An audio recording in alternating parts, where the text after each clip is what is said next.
in its extreme form, you look into a person's eye and you see they're just waiting for you to say the one wrong word, and then they'll get you.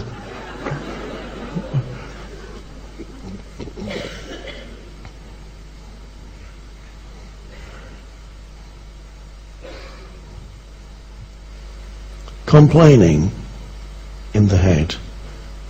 He shouldn't, they shouldn't, this shouldn't, I don't know. Making the present moment into an enemy, making the present moment into an obstacle, another variation of that, unconsciously considering the present moment all there ever is, life itself. I treat it as if it were an obstacle I need to overcome.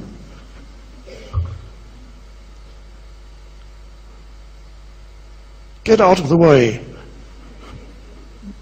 Who are you talking to? To life.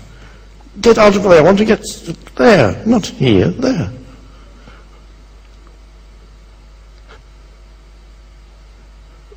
And when that is your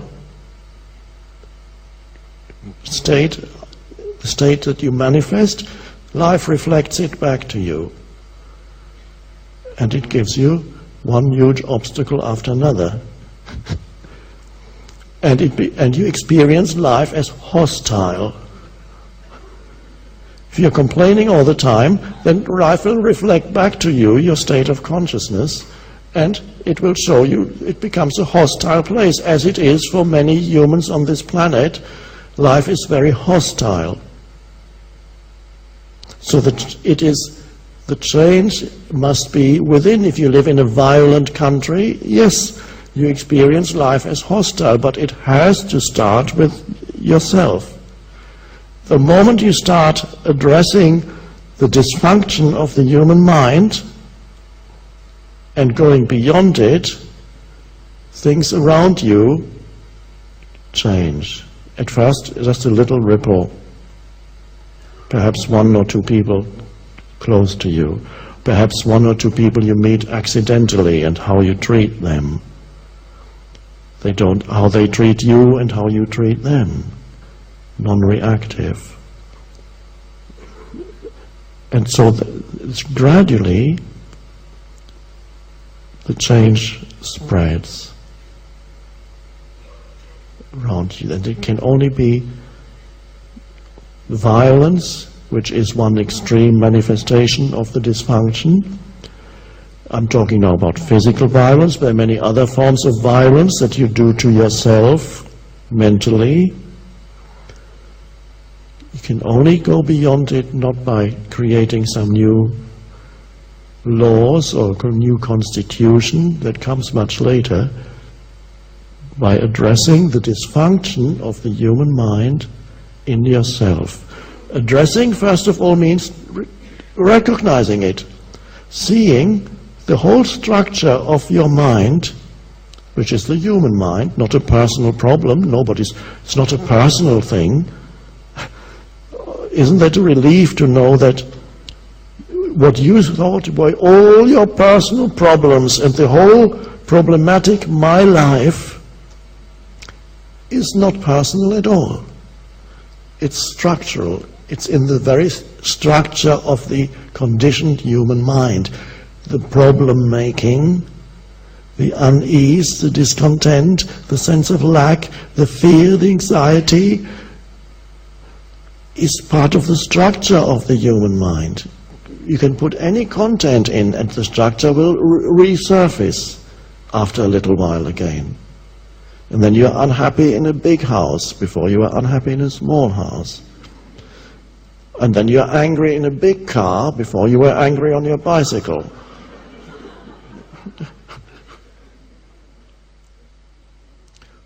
First, we need to recognize the madness of living in this way. If we don't see it, then we'll get trapped in it again and again. The madness that has been the normal human existence for thousands, ever since we can go back in history. It's insane, with a few lucid moments.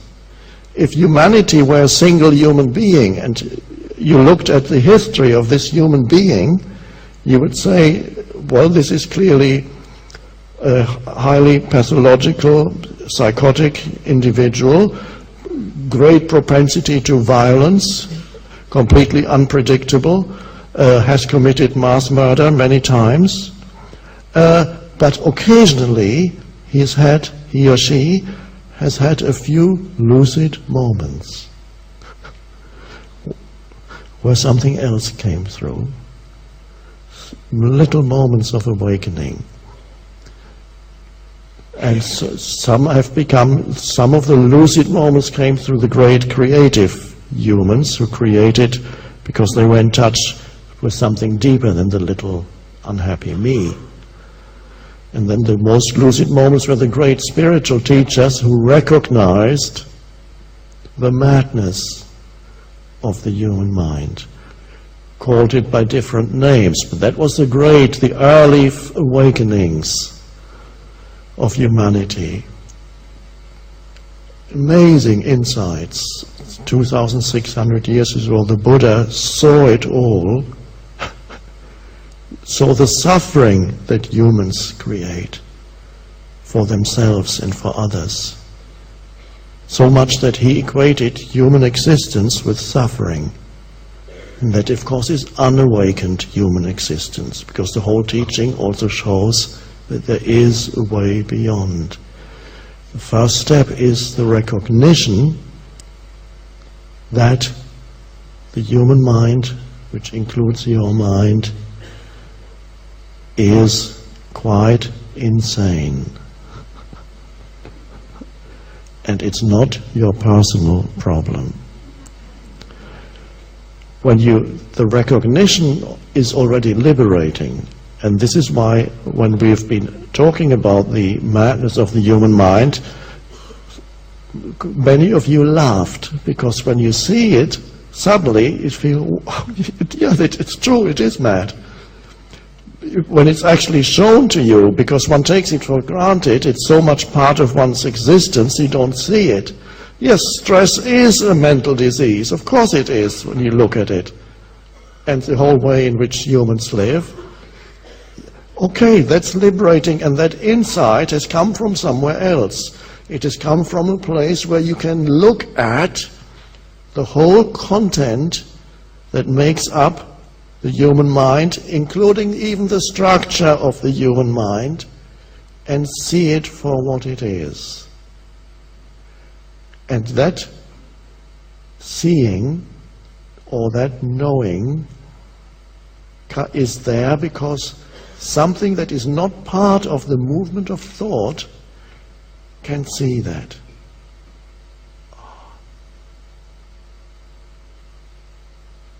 And that's why we are here. We had to address, of course, the madness first, because if you don't see it, it can pull you back in again and again. And even if you see it, it will still occasionally pull you back in again and again. So we have all that. How do we step out of all this dysfunction that is reflected in human history, and even nowadays in most of what you see in politics and almost everywhere, in some in more extreme forms than others. There are places on the planet where the dysfunction there are focal points of dysfunction, of enormous violence and madness. And then there are places that are relatively peaceful, like this country, and the people seem, relative to some other places, quite sane. Relative to other places, quite sane, that is true, and yet even here there is dysfunction. People in people's personal lives, in relationships, at work, in work situations, in politics, wherever. There is the suffering that humans generate for themselves and for others, unconsciously. Yes, there is suffering even in Holland.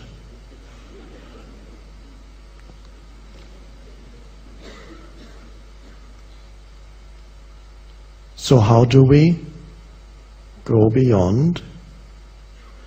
The first step is already very important. It is to see it in one's own life, without falling into the mistake of believing that now you have another problem.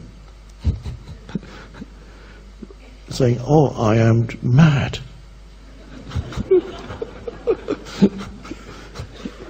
It's nothing to do with you. It's a movement that operates in you. It's taken possession of you. So we see it. It is liberating to recognize madness as madness.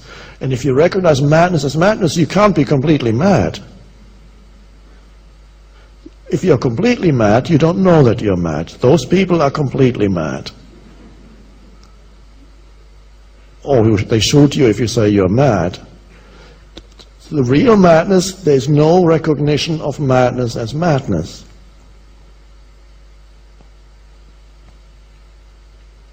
And you don't even have to call yourself, I am mad, because that would be identification with the conditioned content of your mind.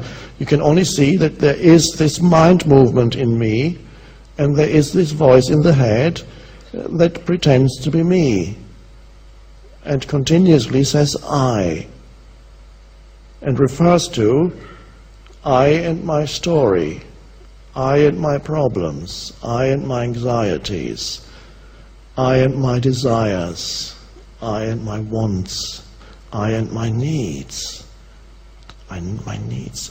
all this is implied when this entity speaks the word I.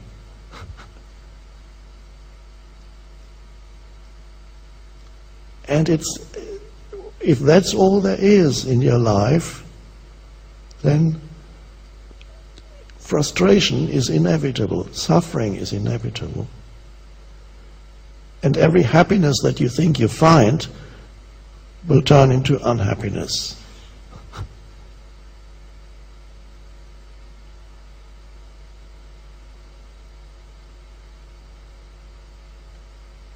So, we need to look at now the one thing that this entity that has taken possession of you, so to speak. I'm not. The words are just trying to convey something through the words. They're never an ultimate truth. If you only attach yourself to the words, then your little mind is going to say, I don't agree with your term of entity. I don't think we have an entity in the head. I think it's something else. Doesn't matter. I'm just using little pointers. They're only helpful as pointers, not as explanations. So just say, I'm just suggesting this is one way of looking at it. There is this little entity in your head. And it's the movement of thought. It never stops. It talks. And for a lot of the time you've been identified with it. It's become you. It needs desperately the future because it believes it can complete itself there. But it doesn't work. For everything else, time and future is quite good. Except for finding yourself, being yourself. This implies also, if we want to use the term happiness, which is the title of our gathering, you cannot find happiness through this little entity, not the true happiness. Many forms of false happiness. And the true happiness, I don't even like to call it happiness, because it's something much deeper. But let's just for a moment call it that. There's that.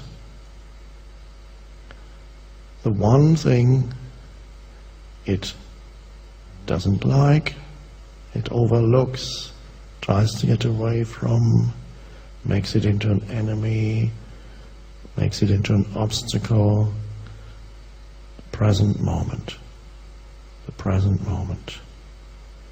The present moment is actually a portal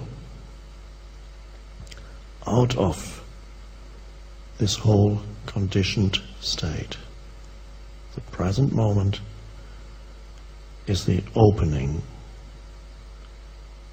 But usually, of course, you don't see the depths of what that means, present moment.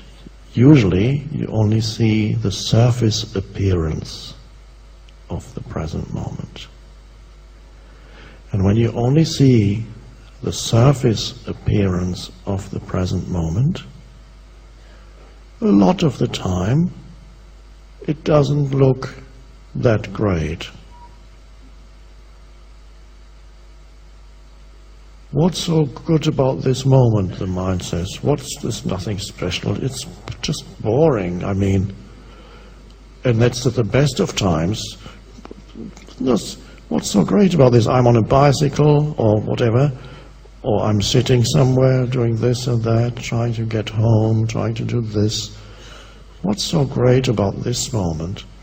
But you only glance at it superficially and say, no, that's not what I want.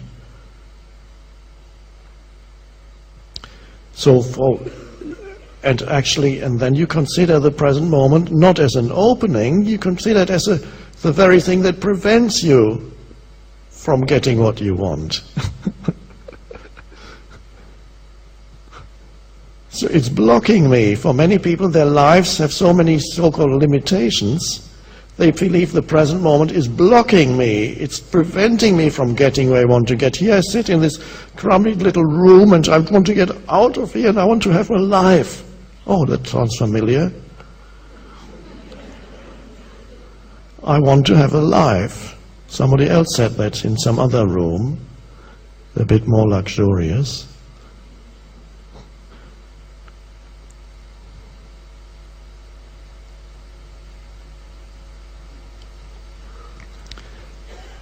It is habitual for the mind-made self, the egoic entity, if we can call it that, to resist or deny the present moment. That's normal. You have to make it conscious so that you see what the mind is doing. And if you make it conscious and see there's resistance, there's denial, then there's a choice. Suddenly the possibility opens up to say, okay, let's experiment. Let's see what happens if I simply say, well, this is the present moment, and the present moment is life itself. You've seen that now. It is inseparable from being itself, from life itself. So I may as well welcome this moment. I may as well see what happens if I no longer internally resist or judge it. Of course, the judging and the resisting is usually unconscious. So first you notice that there is judgment or resistance because that's the old habit. And then it can be relinquished, and you say, you bring to the present moment the word yes, because you don't argue anymore with the isness of life, the isness of life, which is now. It's always now. And there you have the present moment, which is, there's only ever one moment. That's the strange thing. I need to just mention this briefly. There's only ever one moment. It is this one. The belief that there are many moments throughout a day or in an hour is created through confusing the appearance or the form that the present moment takes, which changes continuously, with the essence of what the present moment is.